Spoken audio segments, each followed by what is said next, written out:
Hello guys, Road Army Girl here, and I'm going to try to answer a question about why I got started in keeping ball revolvers. It's pretty noisy around here, so I do the best that I can, plus my throat's a little shaky, but my voice, not my throat. But I'm going to do the best that I can. So I'm not set up on the table or anything today. I'm just sitting on the porch. Hey, Rude. That's my nickname for Ruger. How did I get started shooting black powder revolvers? I was 19 years old, and I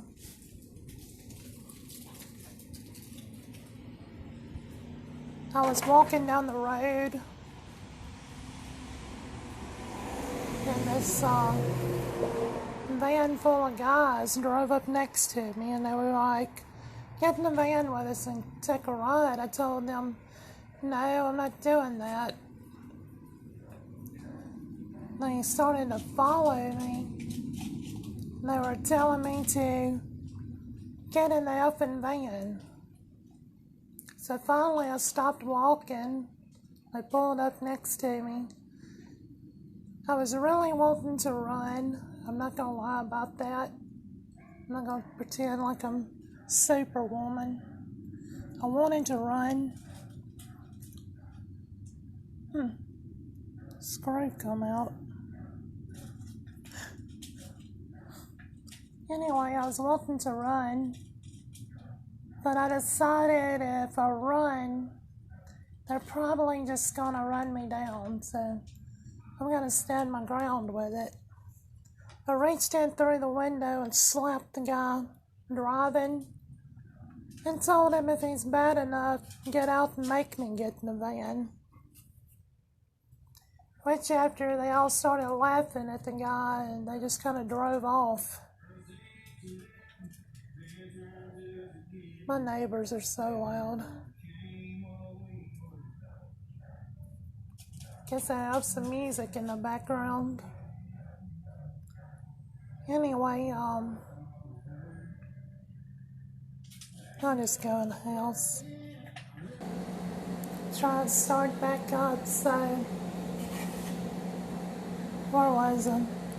Yeah, after they drove off, I come home as quick as I could. Told the cops about it. A few days later, I went and talked to my friend that's no longer with us now, Chief Ricky Davison, about it. Now my dogs is wanting to be loud.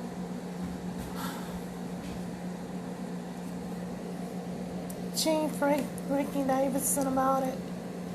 He told me to get a handgun, learn to use it, and use it well, and do not hesitate to use it.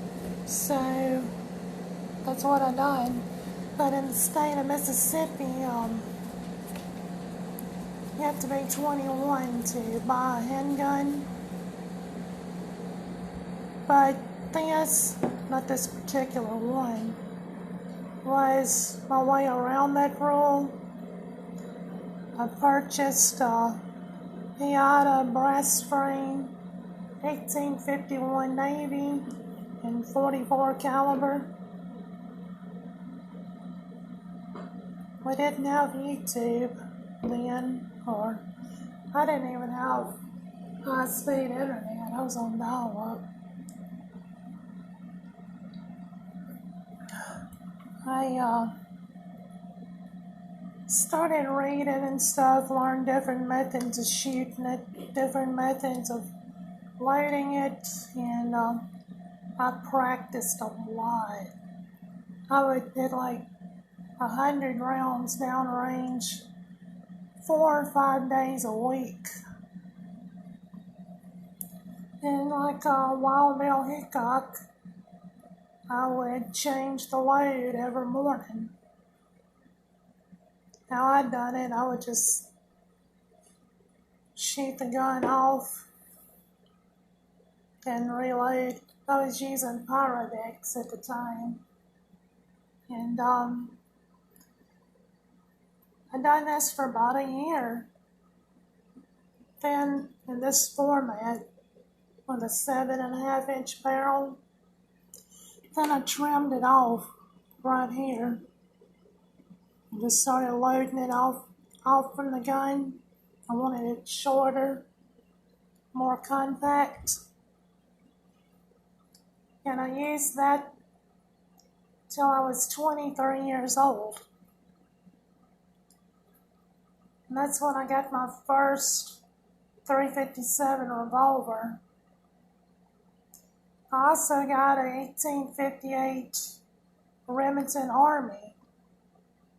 I fell in love with a Remington Army, and I used it as my card gun for a year or so in its cap and ball form. Then I got the conversion cylinder for it and used it for a while.